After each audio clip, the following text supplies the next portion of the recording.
শাবান মাসে 14 তারিখ দিবাগত দিন রাত্রে 15 তারিখ হয়। আর ওই রাত্র নামটা হলো লাইলাতুল বরাতের রাত। ওই রাত্র আমার কোন উম্মত যদি এক রাত্র ইবাদত করে নফল নামাজ রাখে এবং নফল রোজা রাখে, আমার আল্লাহ গো 400 বছর ইবাদতের চাইতে আরো বেশি নেকি আমার উম্মতের মধ্যে দান করে দিবে। জোরে জোরে কন্যা সুবহানাল্লাহ। তাহলে লাইলাতুল বরাত, লাইলাতুল মেরাজ রাত্র আসলে আমাদের নামাজ পড়া দরকার আছে কি নাই? জোরে কোন আছে কি নাই? পড়তে হবে। সে রাত্র হলো এই রাত। বাবাজিরা রে আমার, আমরা দুনিয়াতে আসলাম। দুনিয়াতে আমার আল্লাহ আপনাকে আমাকে কেন পাঠাইলেন? পিছনে কারণ আছে কি নাই? কারণ আছে না? আল্লাহ কয় বান্দারে, কারণ হলো আমা খালাকুতুল জিন্না ওয়াল ইনসা ইল্লা লিয়াবুদুন। আমি আল্লাহ মানুষ জিন ইনসান প্রেরণ করলাম, সৃষ্টি করলাম, এর পিছনে একটাই কারণ, তারা একমাত্র আমি আল্লাহর গোলামি করবে, আমি আল্লাহর গোলামি করবে। জোরে জোরে কন্যা সুবহানাল্লাহ। মানুষ দেখবেন কথায় কথায় কয় যে পুরী এত সুন্দর, ফেরেশতা এত সুন্দর, পুরী এত সুন্দর, পাখিরা এত সুন্দর। আল্লাহ কয়, হে আমার বান্দারা, তোমরা পরীকে এত সুন্দর বলতেছো, আমি কোরআনে কোথাও পরীকে সুন্দর বলি নাই। আমি সুন্দর কোরআনে বলছি, সুন্দর হলো মানুষ। যেরকম সুবহানাল্লাহ। এবং এমনিতে আমি বলি নাই, চার জায়গায় আমি আল্লাহ কসম খাইছি। কয় জায়গায়? যেরকম কয় জায়গায়? 4 জায়গায়। আল্লাহ আমি ফেরেশতা বানাইছি, তাদেরকে জ্ঞান দিছি, তারা শুধু ভালো জানে, মন্দ জানে না। ফেরেশতাকে খারাপ কাজ করতে জানে? শুধু ভালো জানে, শুধু ভালো জানে। আর ইবলিস শয়তানকে আমি বানাইছি, তারে জ্ঞান দিছি শুধু মন্দ জানে, সে ভালো জানে না। আর আদম জাত আমি আল্লাহ সৃষ্টি করলাম, তাদেরকে আমি আল্লাহ জ্ঞান দিলাম, তারা ভালো জানে, মন্দ জানে। এখন বান্দা, তুমি রাস্তা খুঁজে নাও, তুমি কি ভালোটা নিবা নাকি মন্দটা নিবা? আমি জান্নাত বানাইলাম, জাহান্নামও বানাইলাম। সুতরাং আমি চাই না আমার বান্দারা জাহান্নামে যাক, আমি চাই আমার বান্দারা জান্নাতে যাক। কারণ পৃথিবীটা আমি আল্লাহ যখন সৃষ্টি করলাম, 18,000 জাত আমি আল্লাহ বানাইলাম, মাত্র সময় লাগছে 6 দিন। কয় দিন? 6 দিন আমি আল্লাহ পৃথিবীটাকে সাজালাম। আর তুই বান্দাকে বানাতে গিয়া সময় লাগছে 10 মাস 10 দিন। জোরে কইতেন না সুবহানাল্লাহ। আরে বান্দা, গলা থেকে নিচ পর্যন্ত ফেরেশতাদের মাধ্যমে তোর বটিগুলো আমি গঠন করলাম। আর গলা থেকে উপরে মাথা সহ আমি আল্লাহ গাইবি কুদরতি রহমতের হাত দিয়া তোর চেহারাটা আমি আল্লাহ দয়া করে মায়া করে বানাইলাম। বান্দারে, আমি জাহান্নামের জন্য তোদেরকে বানাই নাই, আমি বানাইছি তোদেরকে জান্নাতে দেওয়ার জন্য। আরে বান্দারা, ফেরেশতা বানাইছি তোদের গোলামি করার জন্য, গরু দিয়েছি তোরা খাওয়ার জন্য, মাছ দিয়েছি তোরা ভক্ষণ করার জন্য। শ্রেষ্ঠ জাত আমি আল্লাহ তোদেরকে বানাইলাম। তবে শ্রেষ্ঠ জাত হইয়া নিয়ামত খাওয়ার পরে যখন আমি মাওলার নিয়ামত আদায় করবে, শুকরিয়া আদায় করবে, আমি আল্লাহ তোর নিয়ামত আড়ায় বাড়ায় দেব। আর যদি নিয়ামত খাওয়ার পরে মাওলার শুকরিয়া আদায় না করস, আমি আল্লাহ তোর নিয়ামত রিজিক আস্তে আস্তে বন্ধ করে দেব। সে আল্লাহ পারে কি পারে না? আমার আল্লাহ বলে, আলা রাব্বিকুমা তুকাযিবান।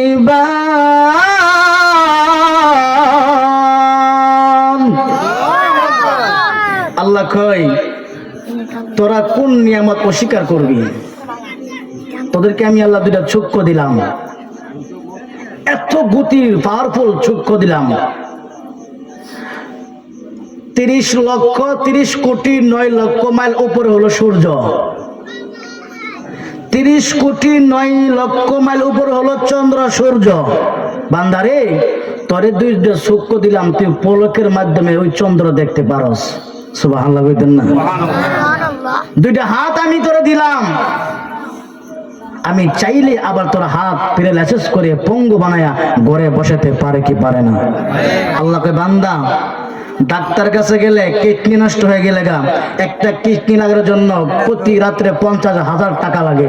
একটা চক্ষু নষ্ট হয়ে গেলে প্রতি রাত্রে বিনিময়ে 1,00,000 টাকা লাগে। তুই বান্দা আমি চক্ষু দিলাম, হাত দিলাম, পা দিলাম, আমারে কয় টাকা দিলি? কত টাকা দিলি? আল্লাহকে আমি হইলাম রহমান, আমি হইলাম রহিম। বান্দা 70 বছর 80 বছর হায়াত পাইছস, মাওলাকে চিনলি না। তারপর আমি আল্লাহ কথা দিলাম জীবনের গুনাহটুকু লইয়া মসজিদের মধ্যে গিয়া নামাজের মধ্যে সিজদায় পড়ে বলবি আল্লাহ যা করছে আমার মাফ করে দাও। আল্লাহকে আমি রহমান নামের খাতিরে তোর জীবনের গুনাহগুলি মাফ করে দেব। বন্ধুরে আমার, আমি পবিত্র কালামুল্লাহ শরীফ থেকে তেলাওয়াত করেছিলাম একখানা সূরা। আমার আল্লাহ বলে বিসমিল্লাহির রহমানির রহিম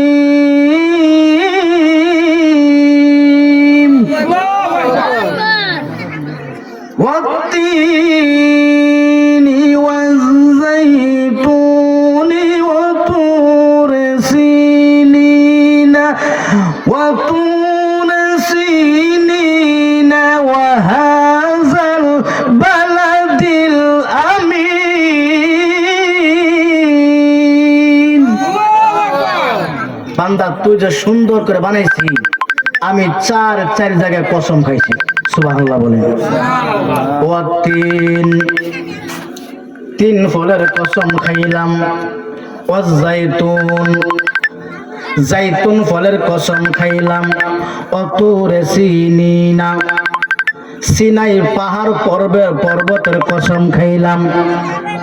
অতুরে সিনিনা ওয়াহাজাল বালাদিল আমিন, আমি আল্লাহ কাবা ঘরের কসম খাইলাম। চারবার কসম খাই আল্লাহ বলতেছে লাকাদ খালাকনাল ইনসানা ফি আহসানি তাকওয়িম। চিৎকার মারে বলি আল্লাহু আকবার। চার জায়গার মধ্যে আমি কসম খেয়ে বললাম বান্দা তুই সর্বশ্রেষ্ঠ, সুন্দর সুন্দর সুন্দর রে বান্দা। শুনে রে, দাউদ নবী যখন তেলাওয়াত করতো গো, দাউদ নবীকে আমি আল্লাহ এত সুন্দর কণ্ঠ দান করলাম। উপরে যখন পাখি উড়ন্ত পাখি উড়তো, দাউদ নবীর কণ্ঠ শুনে পাখি উপর থেকে নিচে নামিয়া দাউদ নবীর কণ্ঠে তেলাওয়াত শুনতো। বন্ধুরা, দাউদ নবী যখন তেলাওয়াত করতো গো, নদীর মাছ আর নদীর থাকতে পারতেন না। নদীর কিনারের মধ্যে আসিয়া দাউদ নবীর কণ্ঠের আওয়াজ শুনতো। বন্ধুরা, আল্লাহ বলে বান্দারে দাউদ নবীর কণ্ঠ চাইতে আরো সুন্দর কণ্ঠ তুই বান্দারে আমি দান করব। যদি তোরা জান্নাতে আসতে পারস, আমি কথা দিলাম রে দাউদ নবীর চাইতে আরো সুন্দর কণ্ঠ আমি আল্লাহ তোরে দান করব। চিৎকার মারে বলে সুবহানাল্লাহ। ইউসুফ নবীর চেহারা দেখে মিশরের নারীরা হাতগুলো টুকরো টুকরো করে দিল। ইউসুফের জন্য জুলেখা বিবি পাগল ছিলেন। ওনাকে 3,24 ঘন্টা দেখে সহ্য করতে পারে না, তার প্রেমে পাগল হইয়া জুলেখা বিবি এমন পাগল হয়েছে গো, ইউসুফ নবী ছাড়া কোনো কিছুই বোঝে না। সমাজের লোক বলেন, রে জুলেখা তুমি হইলে রাজা, ইউসুফ হলো তোমার গোলাম, তুমি গোলামের জন্য কেন পাগল হয়ে গেলে? তুমি আসলে ভালো না, তুমি একজন নারী খারাপ। জুলেখা বিবি কান্দেন ডাক দিয়ে কয়, আরে রাজার নারীরা, আগামী বৃহস্পতিবারে আমার বাড়ির মধ্যে সকলের দাওয়াত দিলাম, সকলে আসবেন। যত রাজা আছে, যত রানী আছে, সকল রাজা রানী আসলো। জুলেখা বিবির মধ্যে আয়োজন করলো। একটা আপেল দিল, সুন্দর একটা করে আপেল দিল, হাতের মধ্যে একটা করে ছুরি দিল। জুলেখা ডাক দিয়ে কয়, রানীরা রে, ইউসুফ নবী যখন তোদের মধ্যে প্রবেশ করব আর আমি হুকুম দিব, এই মুহূর্তে তোরা আপেল কাটতে শুরু করে দিবে। ঠিক আছে জুলেখা, ইউসুফ নবীকে আনাম, একটা করে আপেল হাতের মধ্যে দিলাম, একটা করে ছুরি দিলাম। দেওয়ার পরে ইউসুফ নবীকে জুলেখা বিবি ডাক দিয়া কই, ইউসুফ রে, এবার তুমি ঘরের মধ্যে প্রবেশ করো। এই মত ঘরের মধ্যে প্রবেশ করলেন। মিশরের নারীরা ইউসুফ নবীর চেহারা দেখে যখন তাকায় লইছে, জুলেখা ডাক দিয়া কয়, নারীরা রে, আপেল কাটতে তোমরা শুরু করে দাও। নারীরা আপেল কাটতে শুরু করে দিল। ইউসুফ নবীর চেহারার দিকে তাকাইয়া আপেল কাটতে কাটতে হাতের 5 আঙ্গুল কেটে ফেলছে, কবজি পর্যন্ত কেটে কেটে ফেলছে। জুলেখা বিবি তাকায় দেখতেছে মিশরের নারীর গুলা হাতের কাটলো, হাত কাটলো, কবজি বন্ধ কাটলো। ডাক দেখো নারীরা রে, আপেল কাটলে হাতের দিকে একবার তাকায় দেখ। নারীগুলা হাতের দিকে তাকাইলো, তাকায় দেখতে সর্বনাশ, হাতের কবজি পর্যন্ত কাটায় ফেলছে। আরে জুলেখা, হাত কাটলাম কখন আমরা তো বুঝতে পারলাম না। জুলেখা ডাক দেখো নারীরা রে, মাত্র 2 সেকেন্ড ইউসুফ নবীর চেহারা দেখলে তোমরা হাত কেটে ফেললে, বলতে পারলে না। আর যে ইউসুফ নবী দিন রাত 24 ঘন্টা আমি জুলেখার ঘরের মধ্যে থাকে, আমি দেখে কেমনে সহ্য করি রে। আমার আল্লাহ কই, আরে মিশরের নারীরা ইউসুফ নবীর চেহারা দেখে তোমরা হাত কেটে ফেলছো গো। আমার নূরের নবীর চেহারা মুবারক যদি কেউ দেখতে হবে, কলিজা কাইটা ফলাইতো, একটু টেরও পাইতো না। চিৎকার মারে বলি আল্লাহু আকবার। আমার আল্লাহকে বান্দারে ইউসুফ নবীর মতো চেহারা দান করব। শুনে রে করে বান্দা, যদি জান্নাতে আসতে পারো, তবে জান্নাতে আসার জন্য কিন্তু সত্র আছে, আছে কি নাই? পৃথিবীর জমিনে কেউ মরতে চায়? মরতে চাই?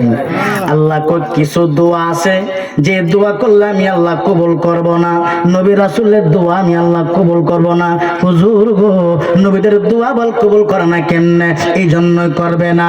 আপনি যদি খানা কাবার ঘরের মধ্যে গিয়া হাত বাড়ায় দোয়া করে, মালিক রে আমার হায়াত বাড়াইয়া দাও, আমার মরণ দিও না, এই দোয়া আল্লাহ কবুল করবনি। কেন করবেন? আল্লাহ তো বলছে কুল্লু নাফসিন যায়কাতুল মউত, মানুষ সকল মরণশীল, মরণের স্বাদ গ্রহণ করতে হবে, চাইলে কিন্তু দুনিয়ায় থাকতে পারবে না। আল্লাহ কই বান্দারে কথা দিলাম রে, যদি জান্নাতে আসতে পারো, কথা দিলাম কোনো দিন তোমরা মরণ হবে না। চিৎকার মারে বলি আল্লাহু আকবার। 1 নম্বর মরণ হবে না, 2 নম্বর ইউসুফ নবীর মতো চেহারা দিবে, 3 নম্বর দাউদ নবীর মতো কন্ট্রোল দিবে, 4 নম্বর কোনো দিন তোমরা বুড়া হইতে, কেউ বুড়া হইতে চায়? দেখছি বহুত মুরব্বী বাবার দেখছি শিলন করে যায়, সাদা দাড়ি লেয়া, আবার কালো হইয়া শিলন দোন থেকে বাইর হয়, আছে না? ইচ্ছা হলো যে আমি বুড়া হইতে চাই না। আল্লাহকে বান্দারে দুনিয়ার মধ্যে কিছু জিনিস আফসোস করবি, পূর্ণ হবে না, তবে জান্নাতে আসতে পারলে কথা দিলাম তুই বুড়া হইতি। সুবহানাল্লাহ কইতেন না? এই জন্য বাবাজিরা, এই জন্য শর্ত হলো আল্লাহর ঈমান আনতে হবে, রাসূলকে মহব্বত করতে হবে। আল্লাহ বলে ইল্লাল্লাযীনা আমানু, হে ঈমানদারেরা ঈমান আনো আমি আল্লাহর উপর, ঈমান আনো আমি আল্লাহর উপর। কেমন ঈমান আনতে হবে, কেমন ভালোবাসতে হবে, কেমন মহব্বত করতে হবে? আল্লাহ সূরাতুল বাকারার মধ্যে বলে যালিকাল কিতাবু লা রাইবা ফীহি হুদাল লিল মুত্তাকিন আল্লাযীনা ইউমিনুনা বিল গায়বি ওয়া ইউকিমুনাস সালাত।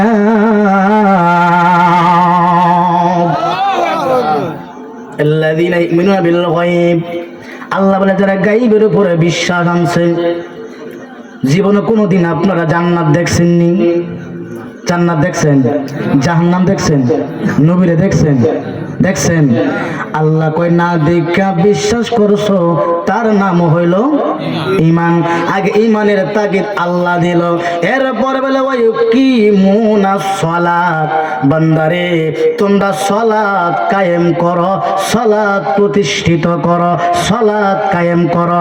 আগে বলছে ঈমান আনো, পরে বলছে আমল করো। আগে বলছে ঈমান আনো, পরে বলছে আমল করো।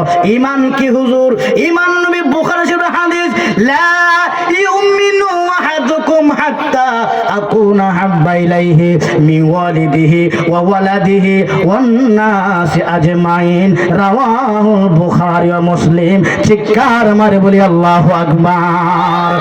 নবী আমার বলেন জানের চাইতে, মালের চাইতে, টাকার চাইতে, সন্তানের চাইতে, পৃথিবীর যাহা কিছু আছে সকল কিছুর চাইতে অধিক পরিমাণ যদি নবীকে ভালো না বাসতে পারো, ঈমানদার দাবি করতে পারবে?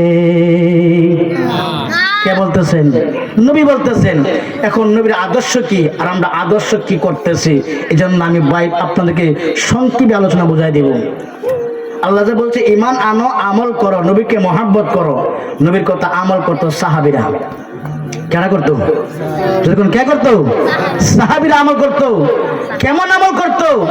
নবী বলতে দেরি, একদিন একটা মাহফিলের মধ্যে এমন বসা, নবী ওয়াজ করতেছেন, দেখে জায়গায় জায়গায় একটু ফাঁকা ফাঁকা দেখা যায়। রাসূল বলতেছে কদ্দিমু, আগায় আসো, আগায় আসো, ফাঁকা জায়গাগুলা বসে বড় বরাত করে বসো। সাহাবীরা, নবী যে বলতে দেরি, সাহাবীরা আমল করতে দেরি হয় নাই। জোরে কন্যা সুবহানাল্লাহ। বাবাজিরা রে, আল্লাহ যে বলছেন ইন্নাল্লাযীনা আমানু, ঈমান আনা আমি আল্লাহর ভর। ও বন্ধু, মূল আলোচনার মধ্যে আমি ঢুকে গেলাম।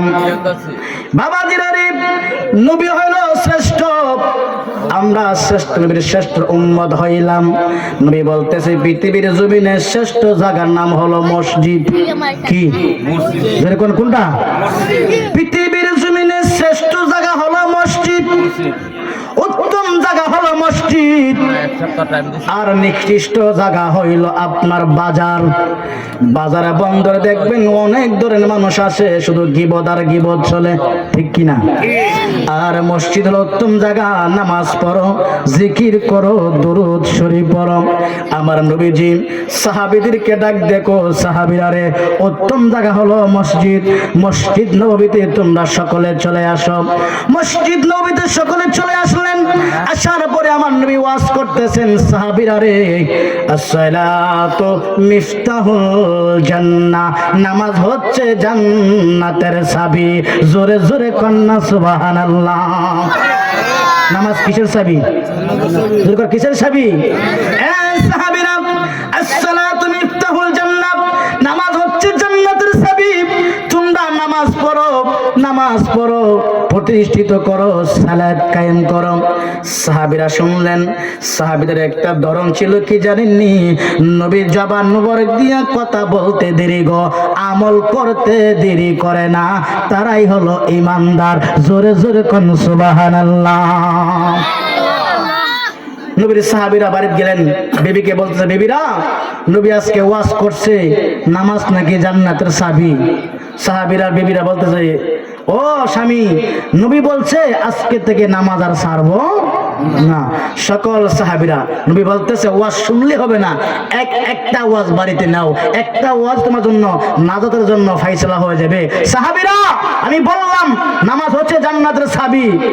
এবার নবীর সাহাবীরা সহ বিবিরা সহ নামাজ পড়তে শুরু করলেন। নবীর একজন সাহাবী ছিল, যার নাম হলো আব্দুল্লাহ আনসারী। এত গরিব ছিলেন, ঘরের মধ্যে মাত্র একটা পোশাক ছিলেন। আব্দুল্লাহ আনসারী রাদিয়াল্লাহু তাআলা আনহু বলে, বিবি রে, নবী বলছে নামাজ নাকি জান্নাতের চাবি। আব্দুল্লাহ আনসারী বিবি ডাক দেখো, স্বামী গো, নবী যেহেতু বলছে আমরা কোনোদিন নামাজ ছাড়বো না গো বিবি, নামাজের মধ্যে আমরা দাঁড়ায় যাই। বিবি, নামাজ পড়তে হবে। মসজিদ নববীতে মধ্যে আযান পড়ে গেল। এবার সাহাবী আব্দুল্লাহ আনসারী দৌড়াইয়া ঘরের মধ্যে আসলেন, বিবিরে নামাজ পড়তে হবে।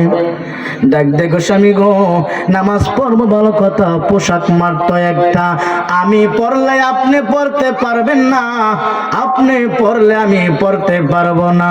কিন্তু তারপরও তারা বলে, নবী বলছে নামাজ জান্নাতের চাবি, নামাজ পড়তে হবে, নামাজ ছাড়া যাবে না। স্বামী স্ত্রী মিলিয়া মাটির মধ্যে একটা গোত্র করলেন, ওই গোত্রের মধ্যে স্বামী স্ত্রী নামাজ আদায় করবেন। নবীর সাহাবী হযরত আব্দুল্লাহ আনসারী পোশাকটা আগে পরলেন, ওনার বিবিরে উলঙ্গ করিয়া গুহার ভিতরে বসাইয়া কই, বিবিরে রাগ করিস না, গোসা করিস না, আমার তো ক্ষমতা নাই, আমার তো টাকা নাই রে বিবি। আরে বিবি, একটা জামা আছে, এক জামা দিয়ে দুজন পোশাক পরা যাবে না রে বিবি। আগে আমি নামাজ পড়ি, তুমি উলঙ্গ হইয়া গুহার মধ্যে বসে থাকো। বাবারে, নবীর কথা সাহাবীরা কেমন করে আমল করতেন, আমরা কিন্তু শ্রেষ্ঠ নবীর শ্রেষ্ঠ উম্মত হইয়া নবীর কথা আমরা শুনি না। না শোনার কারণে সামনে বিপদ আর বিপদ আসতেছে। নবীর সাহাবী হযরত আব্দুল্লাহ আনসারী একটা পোশাক লইয়া নামাজের মধ্যে দাঁড়াইলেন। নামাজ পড়লেন। এবার সাহাবী আনসারী কাপড়টা খুলিয়া ওনার স্ত্রীকে দিলেন, স্ত্রী রে নেও নেও তুমি আবার নামাজ পড়ো, পোশাকটা নিয়ে নাও। স্ত্রীকে পোশাকটা দিলেন। আব্দুল্লাহ আনসারী এবার উলঙ্গ হইয়া গুহার মধ্যে বসে বসে আল্লাহ গো ও আল্লাহ, একটা পোশাক দিলা আমাদেরকে, নবীর কথা আমল করতে গিয়া একটা পোশাক দিয়ে আমরা স্বামী স্ত্রী নামাজ আদায় করতেছি, বিবি নামাজ পড়তেছে। নামাজ শেষ হয়ে গেল, হযরতে আব্দুল্লাহ আনসারী ওই পোশাকটা নিয়া গায়ের মধ্যে লাগাইয়া মসজিদ নববীর মধ্যে চলে গেল। যখন আবার আজান পড়ে গেল, নারায়ে তাকবীর, নারায়ে রিসালাত, প্রধান অতিথির আগমন, প্রধান অতিথির আগমন, মোহাম্মদ খাজা মাহবুব রহমান জগতুরি সাহেবের আগমন। মাশাআল্লাহ, সকল বলি মাশাআল্লাহ। হুজুর আমাদের মধ্যে উপস্থিত হয়েছেন ইনশাআল্লাহ। হ্যাঁ, আজকে ধারাবাহিক আলোচনা চলবে, আমরা শুনতে রাজি আছি কি নাই? আছে কি নাই? আমি তোমার প্রেমের ভিখারি ইয়া রাসূলুল্লাহ, আমি তোমার প্রেমের ভিখারি, বলেন আমি তোমার। সবাই পারেন না? আপনারা পারেন না? গান পারেননি? গান গানের লেগে উস্তাদ সবাই। নবীর শান গান, নবীরে ভালোবাসেন। নবী হাদিস শরীফের মধ্যে বলছে আমাকে জানের চাইতে ভালোবাসার নাম হলো ঈমান। তো নবীর শান গান, ঈমান তাজা হবে, ঈমান মজবুত হবে। জোরে কন্যা ইয়া রাসূলুল্লাহ। আমি তোমার প্রেমের ভিখারি ইয়া রাসূলুল্লাহ, আমি তোমার প্রেমের ভিখারি, বলেন আমি তোমার প্রেমের ভিখারি ইয়া রাসূলুল্লাহ, আমি তোমার প্রেমের ভিখারি, তোমার প্রেমেতে রাসূল নাই যে তুলনা, নাই যে তুলনা গো রাসূল, নাই যে তুলনা, বলেন তোমার প্রেমেতে রাসূল নাই যে তুলনা, নাই যে তুলনা গো রাসূল, নাই যে তুলনা, তোমার প্রেমে জিন্দা হলো উস্তুনে হান্নানা ইয়া রাসূলুল্লাহ, আমি তোমার প্রেমের ভিখারি, বলেন আমি তোমার প্রেমের ভিখারি ইয়া রাসূলুল্লাহ, আমি তোমার প্রেমের ভিখারি। সাহাবীদের ইকিন আমল কেমন ছিলেন? আলী রাদিয়াল্লাহু তাআলা একদিন স্বপ্ন দেখতেছেন যে একজন মহিলা আমার নবীর কাছে আয়েশা বলতেছে ইয়া রাসূলুল্লাহ, আমার একটা গাছ লাগাইছিলাম, খেজুরের গাছ, ওই গাছ একটা খেজুরের চারা ছিল, এই গাছের মধ্যে থেকে একটা খেজুর ধরছে, ওই খেজুরের যতগুলা গাছের মধ্যে খেজুর ধরলো, প্রথম খেজুরগুলা আমি আপনার নবীর দরবারে হাদিয়া দিয়ে গেলাম। জোরে কন্যা সুবহানাল্লাহ। স্বপ্নে মাওলা আলী দেখতেছেন যে মহিলা খেজুর নিয়ে আসছে, নবীর কাছে দিলেন, নবী একটা একটা কইরা খেজুর বন্টন করে দিলেন, মাওলা আলীকে একটা দিলেন। স্বপ্ন যখন ভেঙ্গে গেল, মাওলা আলী রাদিয়াল্লাহু তাআলা দেখতেছেন যে স্বপ্নে যে নবী একটা খেজুর দিছে, খেজুরটা যে খাইছে, খেজুরের সুল্লা মুখের মধ্যে লাগিয়ে লইছে। হাই হাই রে, তাদের ঈমান কতটুকু পাওয়ার ছিল, ঈমান কতটুকু মজবুত ছিল তাদের। মাওলা আলী দেখতেছেন মুখের মধ্যে খেজুরের চুল্লা লাগিয়ে লইছে, কথা নাই। মসজিদ নববীতে গেছেন, নামাজ পড়লেন, নামাজ পড়ার পরে ওই মসজিদ নববীতে আবার কিছু হাদিয়া দিছে। জোরে কন্যা সুবহানাল্লাহ। নারায়ে তাকবীর, নারায়ে রিসালাত, নারায়ে রিসালাত। হযরত মাওলানা আবুল বাশার কাদরী সাহেব, হযরত মাওলানা আবুল বাশার কাদরী সাহেব, সকলে বলি মারহাবা। বলতেছিলাম বন্ধুরা, হযরত আলী রাদিয়াল্লাহু তাআলা স্বপ্ন দেখলেন, নবী আমার একটা খেজুর দিলেন, স্বপ্নের মাধ্যমে খেজুর খাইলেন। স্বপ্ন যখন ভেঙে গেল, দেখে মুখের মধ্যে একটা খেজুরের চুল্লা লেগে গেল। পরের দিন মসজিদ নববীতে গেলেন নামাজ পড়ার জন্য। ওখানে গিয়ে নামাজ শেষ হলো, নামাজের পরে খেজুর তাবারক বিতরণ করা হচ্ছে। হযরত ওমর ফারুক রাদিয়াল্লাহু তাআলা আনহু একটা একটা করে খেজুর যখন বন্টন করতেছে, মাওলা আলী ডাক দেখো ওমর রে, আমি আলী কি আরেকটা খেজুর দেওয়া যায় না? ওমর ডাক দেখো আলী রে, গতকালকে রাত্রে তোমাকে আমার নবী কয়টা খেজুর দিয়েছিল? মাওলা আলী ডাক দেখো ওমর রে, কয়টা খেজুর দিয়েছিল তুমি বললে ভালো হবে। ওমর রাদিয়াল্লাহু তাআলা বলে, আলী রে, ওই রাত্রে আগামী কালকে রাত্রে তো আমার নবী তোমাকে একটা খেজুর দিয়েছিল, আমি আজকে কেন তোমার দুইটা খেজুর দেব? মাওলা আলী চিৎকার দিয়ে ডাক দেখো ওমর রে, স্বপ্ন দেখলাম নবী আমারে খেজুর দিয়েছে, তুমি ওমর জানলে কেমনে? সুবহানাল্লাহ কইতেন না? বাবাজি তারা ইমানের পাওয়ার কত ছিল, ইমানের পাওয়ার কত ছিল। হে আমার বাবারা, বন্ধুরা, হযরত আব্দুল্লাহ আনসারী রাদিয়াল্লাহু তাআলা মসজিদ নববীর মধ্যে যখন গেল, সাহাবীরা গানা গাসা করতেছে, নবী গো। আব্দুল্লাহ আনসারী একবার দৌড়ে বাড়িতে যায়, আবার দৌড়াইয়া মসজিদে আসে, শুধু দৌড়ে আর দৌড়াদৌড়ি করে, নামাজ কি পড়ে আমরা বুঝলাম না। নবী আমার ডাক দেখো, সাহাবীরা রে, গীবত বলিও না, সমালোচনা করিও না, গীবত হয়ে যাবে। দেখি রে আমার আব্দুল্লাহ আনসারী বিষয় কি, তদন্ত করে আমি দেখতেছি কারণটা কি। আমার নবী রাহমাতুল্লিল আলামিন নবী দৌড়ে আনসারী বাড়ির মধ্যে গেল, গিয়ে দেখে আনসারী বাড়ির দরজা লাগানো, ভিতর দিয়ে দরজা লাগানো। নবী আমার সালাম দিলেন, আসসালামু আলাইকুম ওয়া রাহমাতুল্লাহ। সালাম দেওয়ার দরকার আছে কি নাই? আছে কি নাই? এখন আমাদের সালাম নাই, সালাম উঠে গেছে, আমাদের কাছে সালাম নাই। সালাম আবার দেয় বড় বড় নেতা ফেতা নেহারা সালাম দেয়, গরিব মানুষটা সালাম দেয়? আল্লাহর নবী বলতেছে, উম্মতেরা রে, যাদের ঘরের মধ্যে অভাব আছে আজকে একটা ওজিফা নিয়ে নেন, নবীর মুখের জবানের কথা। এই আমার উম্মতেরা, যাদের ঘরের মধ্যে অভাব অশান্তি, আজকে থেকে ঘরের মধ্যে ঢোকার আগে তুমি বাহির থেকে সালাম দিবা, তোমার বিবিকে সালাম দিবা, সন্তানকে সালাম দিবা। ঘরের মধ্যে প্রবেশ করার পরে সূরা ফাতিহা একবার তেলাওয়াত করবা, সূরা ইখলাস 3 বার তেলাওয়াত করবা। আমি নবী কথা দিলাম রে, তোমার ঘরের মধ্যে অভাব থাকবে না, আল্লাহ রহমতে ভরপুর হয়ে যাবে। এ বন্ধুরা, সালাম নবী দিলেন একবার, সালামের উত্তর আসলো না। 2 বার সালাম দিলেন, সালামের উত্তর আসলো না। 3 বার সালাম দিলেন, সালামের উত্তর আসলো না।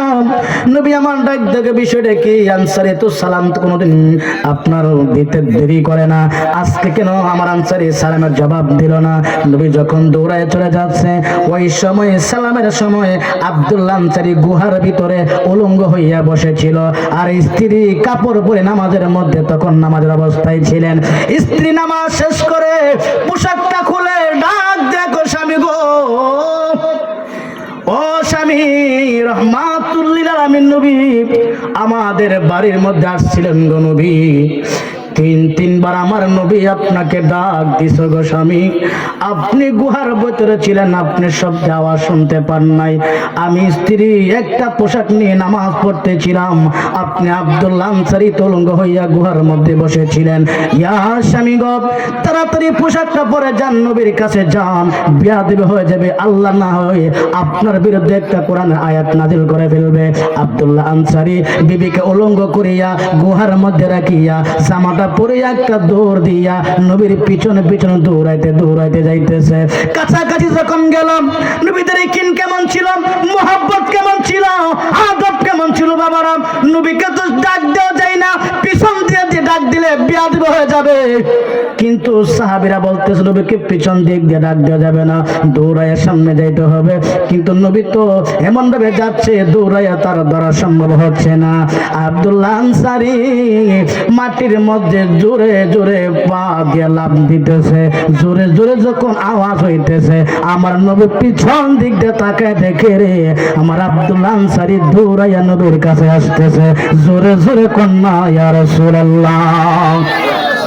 আরে উম্মতের কান্দার নবী রহমতের ভান্ডার বলেন উম্মতের কান্দার নবী রহমত নবী বিনে রোজ হাসরে নবী বিনে রোজ হাসরে কে করিবে পার উম্মতের কান্দার নবী রহমতের ভান্ডার বলেন উম্মতের কান্দার নবী বাবারে নবী বলছে মসজিদ হলো উত্তম জায়গা আজকে আমরা টাইম কখন বুঝতেছি না ভুলে গেল না যাই হোক আমি তো জানি না তো এখন আমাদের মাঝে আজকের বিশেষ বক্তা যিনি সারা বাংলার সৃষ্টিকারী সমুদ্রগ্রন্থ অধিকারী হযরত মাওলানা আবুল বাশা আল কাদরি সাহেব জগৎপুর দরবার শরীফ এখন আপনাদের মাঝে তাশরিফ আনবেন আমাকে তো কিছু বলে যাইতো যে হুজুর বসছে হুজুরকে বসে আলোচনা করা যায় এটা বেয়া দিব হয় না হুজুর বসে লাগছে আমি তো ভাবছি হুজুর দেশ নিতে আসছে বুঝি যাই হোক সিটিংটা হয় নাই অনেক লম্বা লাগ মাত্র আধা ঘন্টা 1 ঘন্টা মাত্র সময় শুরু হয়েছে যাই আমি তো দেশের বলাই আমার কাছে সবসময় শুনতেই পারবেন আমি ছোট মানুষ আপনার কাছে দোয়া চাই দোয়া করবেন তবে আমার একটা শেষ কথা হলো আমরা মসজিদে যাওয়া দরকার আছে কি নাই আছে কি নাই আব্দুল্লাহ আনসারী একটা পোশাক দিয়ে স্বামী স্ত্রী মিলে নামাজ পড়ে আর আজকে আপনারা আমার ঘরের মধ্যে তালাশ করে দেখবেন কমপক্ষে 20টা জামা আছে কমপক্ষে 20টা এরপর আমরা নামাজ মুখী হই না মসজিদ মুখী হই না এই জন্য আল্লাহ বলছেন বান্দারে ইমান আনো আনার মতো ভয় করো করার মতো নবীকে মোহাব্বত করো করার মতো এই জন্য নামাজ পড়তে চাই কি চাই না এরকম চাই কি চাই না বাপ মার খেদমত করতে চাই কি চাই না আল্লাহ সবাইকে বোঝার এবং আমল করার তৌফিক দান করুন সকলে আল্লাহুম্মা আমিন আসসালামু আলাইকুম ওয়া রাহমাতুল্লাহি ওয়া বারাকাতুহু